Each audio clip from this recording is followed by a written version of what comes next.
विमल पोलो जुबा केसरी, हर पल मनाओ केसरी त्योहार। पहले मैं ओपी रावत जी से बात करूंगा, जो कि पूर्व चीफ इलेक्शन कमिश्नर है। रावत जी को लाइए स्क्रीन पर।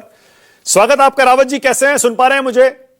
जरूर, अच्छी तरह से जी। रावत जी, सुप्रीम कोर्ट के इस ऑर्डर पर आपका क्या टेक है? क्यों सुप्रीम कोर्ट को यह आदेश देना पड़ा कि जज निगरानी करेंगे अब एसआईआर की? माननीय सर्वोच्च न्यायालय का जो भी आदेश होता है वो सबके लिए सर्वमान्य होता है और उसका पालन किया जाना चाहिए।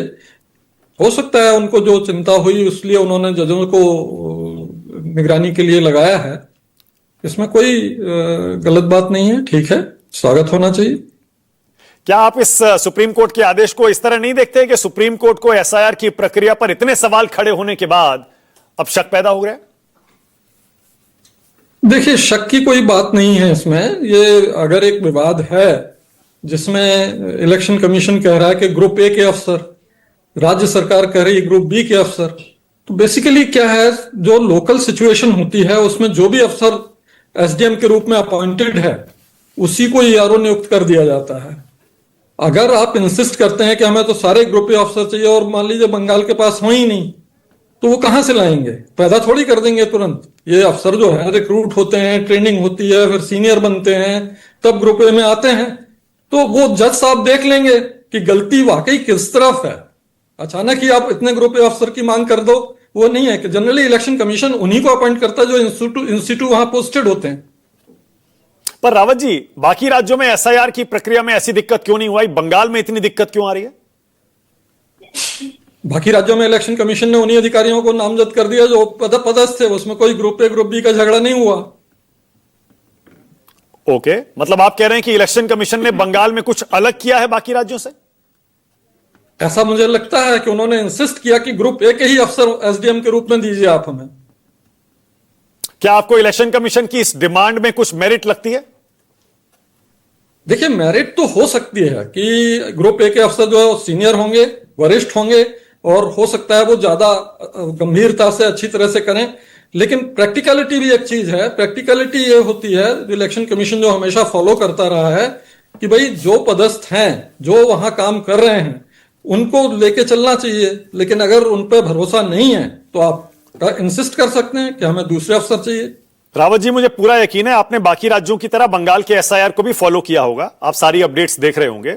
दरअसल बंगाल में इलेक्शन कमीशन कह रहा है कि वहां पर राज्य सरकार के कर्मचारी जो एसआईआर की प्रक्रिया में लगे हैं उनको डराया जा रहा है, धमकाया जा रहा है, इलेक्शन कमीशन के ऑर्डर्स को फॉलो नहीं किया जा रहा है, नीचे के अधिकारियों को, बीएलओस को, वहां टीएमसी के कार्यकर्ता धमकियां दे रहे हैं, उनकी जान को खतरा है।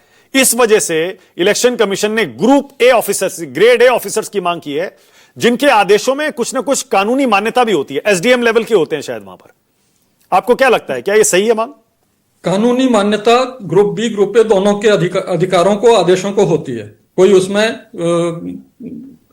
असंगति नहीं है। बाकी अगर कोई ऐसी शंका है कि उनको धमकाया जा रहा है, उनको प्रताड़ित किया जा रहा है या उनको यह सब किया जा रहा है, तो उसके लिए इलेक्शन कमीशन के पास बहुत पावर्स हैं कि एक्शन ले सकते हैं। जो भी आदमी ऐसा कर रहा है उसको निगरानी कर सकते हैं, नजरबंद कर सकते हैं। ये सारे पावर्स इलेक्शन कमीशन के पास हैं कि भाई आप ये कर रहे थे, ये रिपोर्ट हमारे पास आई है, हम आपको अब नजरबंद करते हैं, अब आप बाहर निकलोगे ही नहीं घर से। तो कुछ भी कर सकते हैं वो। आज से पहले कभी हुआ है रावत जी, आपके काल में कभी हुआ था कि राज्य सरकार और इलेक्शन कमीशन के बीच इस तरह का माहौल बना हो? इस तरह का बंगाल में ही एक मामला आया था कि हम लोगों को शक था कि जो कोलकाता में वरिष्ठ अधिकारी हैं पुलिस के, वो एक पक्षी काम कर रहे हैं। तो इलेक्शन कमीशन ने निर्णय लिया कि इनको अभी हटाइए, 24 घंटे में आप पैनल दीजिए और हम नया अपॉइंट करेंगे। तो उस समय सरकार ने कहा कि साहब हम नहीं इनको हटाएंगे। तो इलेक्शन कमीशन ने कहा कि ठीक है, फिर हम इलेक्शन रद्द कर देंगे। तो तुरंत सरकार ने 2 घंटे में ही पैनल दे दिया और तुरंत बदल गए पुलिस कमिश्नर और चुनाव सुचारू रूप से संपन्न हो गए। तो ऐसी परिस्थितियां बनती हैं क्योंकि दोनों तरफ से थोड़ा बहुत शक, संदेह, ये सब रहता है और दूसरे शिकायतें भी अन्य पॉलिटिकल पार्टीज की तरफ से आती हैं। तो इलेक्शन कमीशन को पूरा निष्पक्ष होकर इंश्योर करना चाहिए कि ट्रांसपेरेंट तरीके से, ऑब्जेक्टिव तरीके से दिखे कि बहुत अच्छी तरह से काम हुआ। ठीक है, आप चीफ इलेक्शन कमिश्नर रहे हैं, मैं निजी सवाल तो नहीं पूछूंगा कि आप गणेश जी के बारे में क्या सोचते हैं, उनके वर्किंग स्टाइल के बारे में, लेकिन आज का चुनाव आयोग ठीक काम कर रहा है रावत जी? बिल्कुल ठीक कर रहा है। इनफैक्ट ज्ञानेश कुमार जी जो है अपने समय के कानपुर आईआईटी के टॉपर हैं, यूपी बोर्ड के टॉपर हैं, बहुत ही ब्राइट रहे हैं और काम भी अच्छा करते हैं, काम अच्छा कर रहे हैं। तो क्या उनके खिलाफ जो देश में माहौल बना रही है विपक्षी पार्टियां वो गलत है रावत जी? नहीं, ये बिल्कुल नहीं कहा जा सकता। देखिए, ये इसमें आपको हर चीज देखनी पड़ेगी कि एसआईआर बिहार में क्या हुआ, फिर बीएलओ की डेथ हुई, अचानक इलेक्शन कमीशन ने अप्रैल तक बढ़ा दिया यूपी में टाइम। पहले वो 30 दिन ही दे रहे थे, फिर उन्होंने टाइम अप्रैल तक बढ़ा दिया उत्तर प्रदेश में। तो अगर ये पहले से ही टाइम बढ़ाया जाता, क्योंकि उन्होंने काम चौगुना कर दिया, काम जो है बीएलओ का चौगुना कर दिया। आपने पहले फॉर्म बांटिए, फिर उसको मदद करिए भरने में, फिर उसको कलेक्ट करिए, फिर उसको अपलोड करिए, लेकिन टाइम एक ही गुना दिया। तो इससे बीएलओ पे स्ट्रेस बढ़ा और प्रॉब्लम बढ़ी।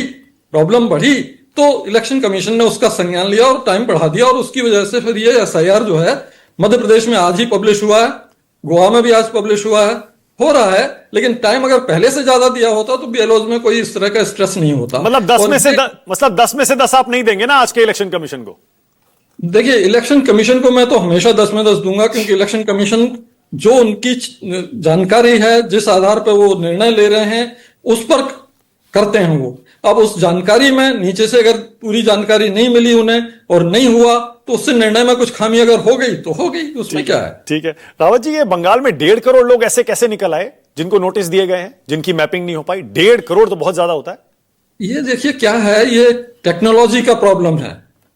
जो बीएलओ है वो आंगनवाड़ी वर्कर है, ज्यादा अच्छा पढ़ा लिखा नहीं है। उसने पिछली वोटर लिस्ट में मेरा नाम PRAKESH की जगह PRAKESH लिख दिया, KESH, सिर्फ एक लेटर बदल दिया। अब टेक्नोलॉजी ये कहती है कि ये लॉजिकल डिस्क्रिपेंसी है, इसको नोटिस दिया जाए। तो ऐसे आपने पढ़ा होगा कि अमर्त्य सेन को भी नोटिस मिला है, जो एडमिरल साहब को भी नोटिस मिला। इस तरह की चीजें भी बहुत होती हैं। नहीं, लेकिन तो, बंगाल में ज्यादा है ना सर, मैं वही तो कह रहा हूं। 1.5 करोड़ इतने तो नहीं हुए लॉजिकल डिस्क्रिपेंसी वाले केस कहीं और। उत्तर प्रदेश में डिलीशन का आंकड़ा 4.5 करोड़ और लॉजिकल डिस्क्रिपेंसी 2 करोड़। तो ऐसा नहीं है, ये क्या है, ये टेक्नोलॉजी का इश्यू है। ओके, मतलब इसे घुसपैठियों से जोड़ना गलत है ना? नहीं, बिल्कुल गलत है। ये इसमें तो इस तरह की प्रॉब्लम्स हैं। ठीक है, all right, thank you Rawat ji, बहुत धन्यवाद राष्ट्र की बात में आने के लिए, बहुत धन्यवाद, थैंक यू सो मच।